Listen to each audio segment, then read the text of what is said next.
एक बहुत सुंदर जंगल था जहाँ पर टुनटुनी चिड़िया अपनी 4 बेटियों के साथ रहा करती थी। सभी पक्षी अपने खेतों को बीज बोने के लिए तैयार कर रहे थे। इस बार हम सभी पक्षी बैंगन की ही खेती करेंगे, क्यों भाइयों? अरे हाँ भैया, आपको तो सब पता है। हम इस बार बैंगन की ही खेती करेंगे जो अच्छे से हो जाती है और पानी कम लगता है। अरे हाँ, और उसमें मेहनत भी कम लगती है। मैं भी बैंगन की ही खेती करूँगी। लेकिन टुनटुनी इस बार सभी पक्षियों से अलग खेती करना चाहती थी। मैं इस बार कुछ अलग खेती करूँगी, पर किस चीज की खेती करूँ कुछ समझ नहीं आ रहा। टुनटुनी सोच में पड़ी हुई थी। अगले दिन टुनटुनी खाना बना रही थी कि उसकी बेटी रानो रोने लगती है। क्या माँ, आज भी वही रोटी सब्जी? मुझे नहीं खानी है रोटी, मुझे तो अंडे खाने हैं। मुझे अंडे ला के दो माँ, मैं रोटी नहीं खाऊंगी। हर रोज रोटी खा खा कर मेरा पेट दुखने लग गया। टुनटुनी सोच में पड़ जाती है। अरे बेटा, इतने महंगे अंडे मैं कहाँ से लेकर आऊँ? चुपचाप तुम रोटी सब्जी खाकर अपना गुजारा करो। टुनटुनी सोच में पड़ी हुई थी। मैं आज से अंडों की खेती करूंगी, जिससे मेरे बच्चियों को अंडे खाने को मिल जाएंगे और मुझे अच्छा मुनाफा भी हो जाएगा। टुनटुनी अंडों की खेती करने के लिए तैयार हो गई और अगले दिन अपने खेत में जाकर अंडों के बीज बो देती है।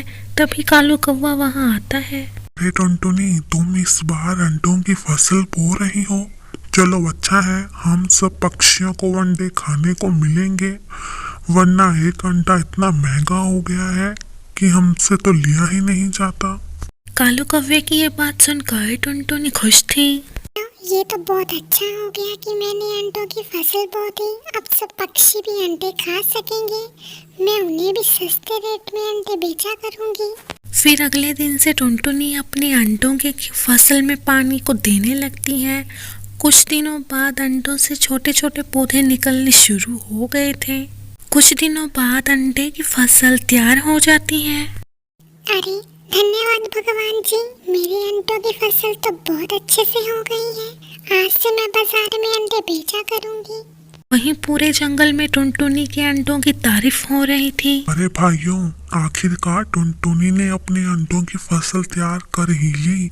आज से हमारे बच्चों को भी स्वादिष्ट अंडे खाने को मिलेंगे और वो उनकी सेहत भी अच्छी रहेगी। चलो हम सब चलते हैं। अगले दिन टुनटुनी अपने खेत से अंडे तोड़ लेती है और जंगल में अंडों का ठेला लगाती है। सभी पक्षी टुनटुनी से अंडे लेने लगते हैं। अरे टुनटुनी, तुमने बहुत अच्छा किया जो अंडों की फसल बो दी। आज से हमें भी अंडे देना। टुनटुनी के सभी अंडे हर रोज बिकने लगे थे। टुनटुनी ने अपनी 4 बेटियों को स्कूल में पढ़ने के लिए डाल दिया था। अब टुनटुनी अपनी बेटियों को हर रोज अंडे खाने को दिया करती थी और खुशी खुशी अपनी 4 बेटियों के साथ रहने लगी थी।